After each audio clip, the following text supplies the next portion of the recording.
আমাদের দাবি খুব বেশি নয়, অস্পষ্ট নয়, দাবি কম, খুবই সুস্পষ্ট।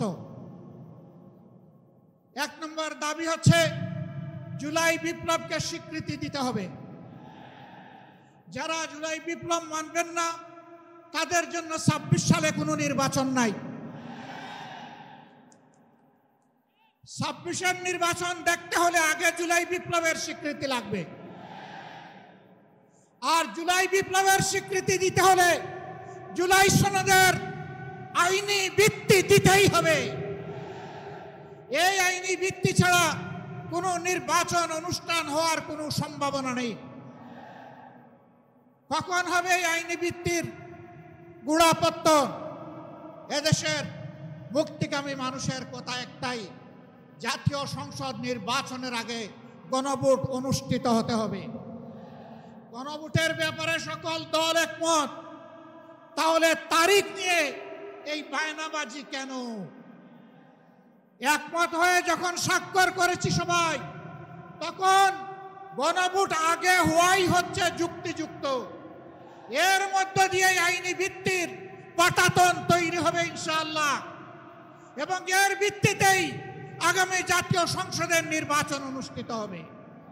ওই নির্বাচন যখন অনুষ্ঠিত হবে তখন আর কোনো সংশয় সন্দেহ থাকবে না। আমরা চাই আগামী ফেব্রুয়ারিতে রোজার আগেই জাতীয় সংসদ নির্বাচন অনুষ্ঠিত হোক। এইটা দিয়ে কেউ ধূম্রজাল সৃষ্টি করার পায়তারা চালাবেন না, উদূর পিণ্ডি বুদির গাড়ে ফেলবেন না। আমরা জাতীয় ঐক্যমত কমিশনে গিয়ে সকল দল আমাদের মতামত দিয়েছি। এই 8 দলের পক্ষ থেকে ডজন খানেক নোট অফ ডিসেন্ট আমরা দেই নাই। আমরা প্রস্তাবনা রাখলে যৌক্তিক মনে করে সেখানে আলাপ আলোচনায় আমরা ইতিবাচক মত দিয়েছি।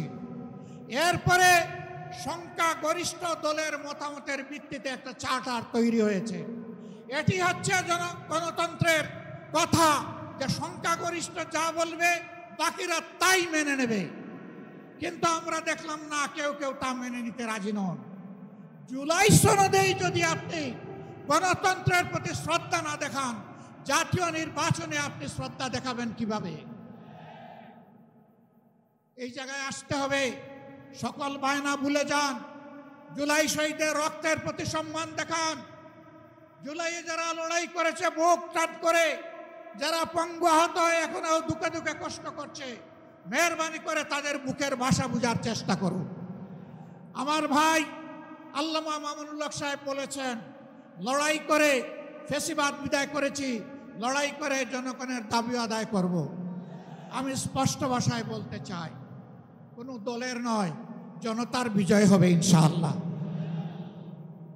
জনতা কি চায় কান পেতে শোনার চেষ্টা করুন। যদি এই ভাষা বুঝতে ব্যস্ত হন, তাহলে নিজের পরিণতির জন্য যে বুঝতে ব্যর্থ হবেন তাকে তৈরি থাকতে হবে। আমরা কথা দিচ্ছি বাংলাদেশের জনগণকে, আমাদের সহযোদ্ধারা আমাদের হাতে এনে মুক্তির প্রাথমিক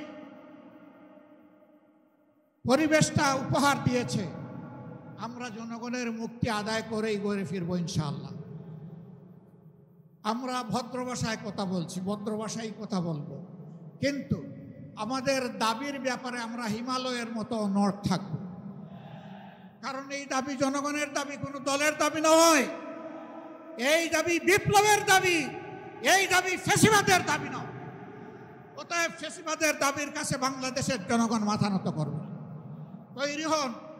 যতক্ষণ পর্যন্ত জনগণের দাবি আদায় না হবে, আমাদের আন্দোলন দুর্বার গতিতে চলতে থাকবে ইনশাআল্লাহ। আজই শীর্ষ নেতৃবৃন্দ এই মিটিংয়ের পরে আমরা মিলিত হচ্ছি। পরবর্তী কর্মসূচি যথাশীঘ্রই আপনারা জানতে পারবেন।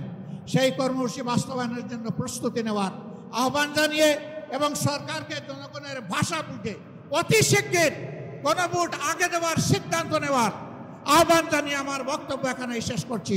আল্লাহ হাফেজ। বাংলাদেশ জিন্দাবাদ। আর দলীয় আজকের এই সমাবেশ জনগণের দাবি আদায়ের পাটাতন হোক। আসসালামু আলাইকুম ওয়া রাহমাতুল্লাহ।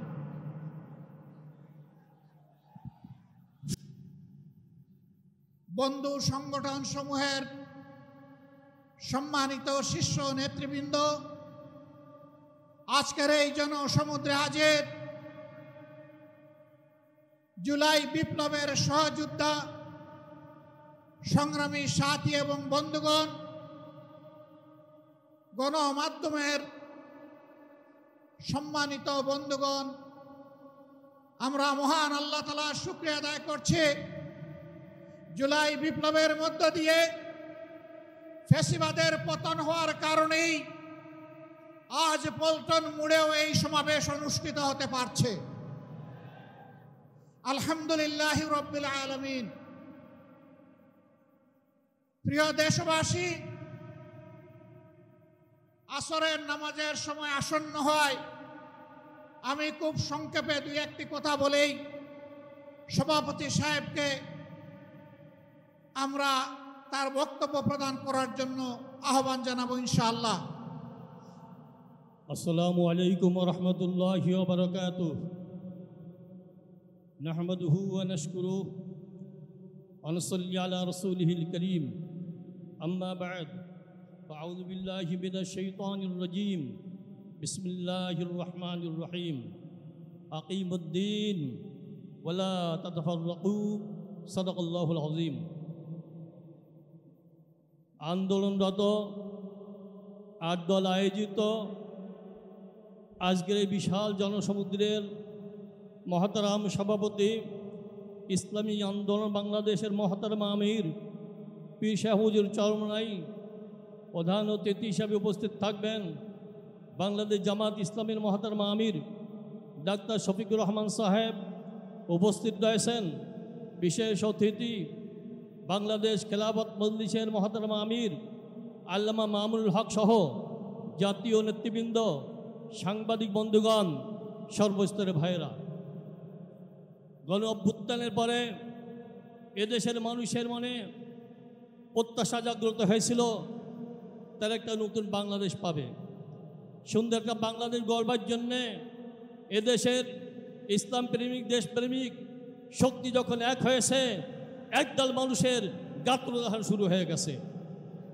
আপনারা গ্রামে গঞ্জে শহরে বন্দরে খোঁজ দিয়ে দেখবেন, অলিতে গলিতে চায়ের দোকানে সবাই বলতে চায় দেশপ্রেমিক ইসলামী শক্তি আপনারা এক হয়ে আসেন, আমরা মন খুলে ভোট দেব। এর জন্য হতাশ হয়ে গেছে এক দল, যাদের মধ্যে দেশপ্রেম নাই, হতাশ হয়ে গেছে ইসলামী শক্তির উত্থান দেখে, তাদের মধ্যে নিরাশা শুরু হয়েছে। আর নিরাশা হবেই তো, আর পূর্বের দিকে ফিরে যেতে চায় না দেশের মানুষ। আজকে বক্তাদের বক্তব্য এই পল্টন ময়দানে সীমাবদ্ধ নয়, 18 কোটি মানুষের কণ্ঠস্বর ধ্বনিত হচ্ছে আজকে ঢাকার পল্টন মোড়ে। আমার ভাইরা, দাবি স্পষ্ট, আমরা বারবার বলেছি, জুলাই সনদে আইনি ভিত্তি দিতে হবে, বাস্তবায়ন করতে হবে, বাস্তবায়নের জন্য আদেশ দিতে হবে, আর এইটা বাস্তবায়নের জন্য গণভোট দিতে হবে। কিন্তু কিছু কিছু দল তারা গণভোট চায় না। কেন চায় না আমাদের বুঝে আসে না।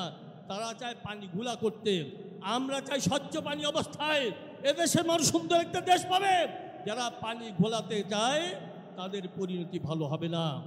এবার ভোটের মাধ্যমে তাদেরকে এদেশের মানুষ জবাব দিবে। এদেশে আর সন্ত্রাস চায় না, চালাবাজ চায় না, এদেশে আর খুন হতে দেখতে চায় না, দুর্নীতি চায় না, দেশটা সুন্দর স্বচ্ছ অবস্থায় চলতে দেখতে চায়। এর জন্যে আমরা বলেছি সুন্দর একটা নির্বাচন দিতে হবে, নির্বাচনের আগে গণভোট অবশ্যই দিতে হবে। কোনো তালবাহানা এদেশের মানুষ মেনে নিবে না। আমরা বলেছি যে সংশোধিত আইন এইটা পরিবর্তন করা যাবে না, অবশ্যই এটা বলবৎ রাখতে হবে। আমরা বলেছি নির্বাচনে লেভেল প্লেইং ফিল্ড তৈরি করতে হবে। কোথায় সে লেভেল প্লেইং ফিল্ড? আলামত কি? আগে খুন হতো, এখন খুনের পরিমাণ বেশি দেখা যাচ্ছে। আগে মানুষকে হয়রানি করতো, এখনো হয়রানি বন্ধ হয় নাই, চাঁদাবাজি বন্ধ হয় নাই। আসুন সবাই মিলে ঐক্যবদ্ধভাবে দেশটাকে গড়বার চেষ্টা করি।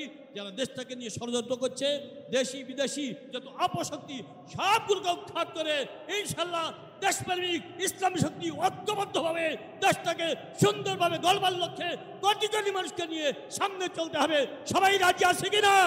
ঐক্যবদ্ধ মানে চলতে থাকবো। জাতীয় নেতৃবৃন্দকে আমরা নির্দেশ দিবেন, আমরা সেটা পালন করার চেষ্টা করব। আগামীতে আরও বড় কর্মসূচি আসবে ইনশাল্লাহ। সবাই সেখানে উপস্থিত থাকার জন্য আমরা চেষ্টা করব।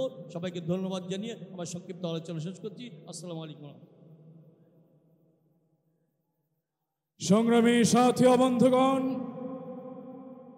গণভোট সহ 5 দফা বাস্তবায়নের দাবিতে আন্দোলনরত 8 দলের আজকের এই বিশাল সমাবেশে এখন গুরুত্বপূর্ণ বক্তব্য রাখছেন মুহাম্মদুল্লাহ হাফিজি হুজুর রহমতুল্লাহ আলাইহি প্রতিষ্ঠিত ঐতিহ্যবাহী রাজনৈতিক দল বাংলাদেশ খেলাফত আন্দোলনের সংগ্রামী আমির, সংগ্রামী জননেতা মাওলানা হাবিবুল্লাহ মিয়াজি।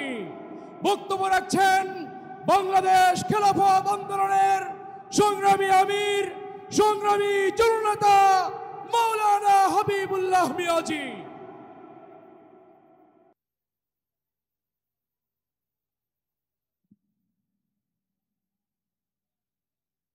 السلام عليكم ورحمة الله وبركاته نحمده ونصلي على رسوله الكريم أما بعد فأعوذ بالله من الشيطان الرجيم بسم الله الرحمن الرحيم وأعدوا لهم ما استطعتم من قوة ومن رباط الخيل ترهبون به عدو الله وعدوكم صدق الله مولانا العظيم محترم আজকের এই মহা সমাবেশের সম্মানিত সভাপতি, উপস্থিত উলামায়ে কেরাম ও উপস্থিত সম্মানিত উপস্থিতি, আল্লাহ রাব্বুল আলামিনের অশেষ মেহেরবানি যে আল্লাহ তাআলা আমাদেরকে মুসলমানদের একটি ভূখণ্ড বাংলাদেশ দান করেছেন।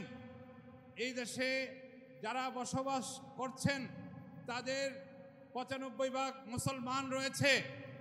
এই বিগত জালেম সরকারের পতনের পর এদেশের মানুষের অন্তরে একটি প্রত্যাশা জেগেছে যে এদেশের মানুষ কোরআন সুন্নাহর আইনের ভিত্তিতে রাষ্ট্র পরিচালনা দেখতে চায়।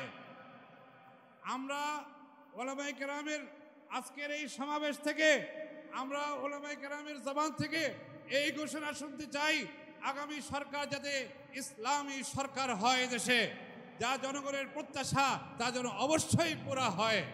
আমরা একটা কথা বলতে চাই, এখন বর্তমান গণভোটের নামে যে সমস্ত বিরোধিতা চলছে, গণভোট এই বাংলাদেশের নতুন কোনো কর্মসূচি বা কোনো বিষয় নয়। বাংলার জমিনে গণভোটের মাধ্যমে অনেক রাজনৈতিক দলের আবির্ভাব ঘটেছিল।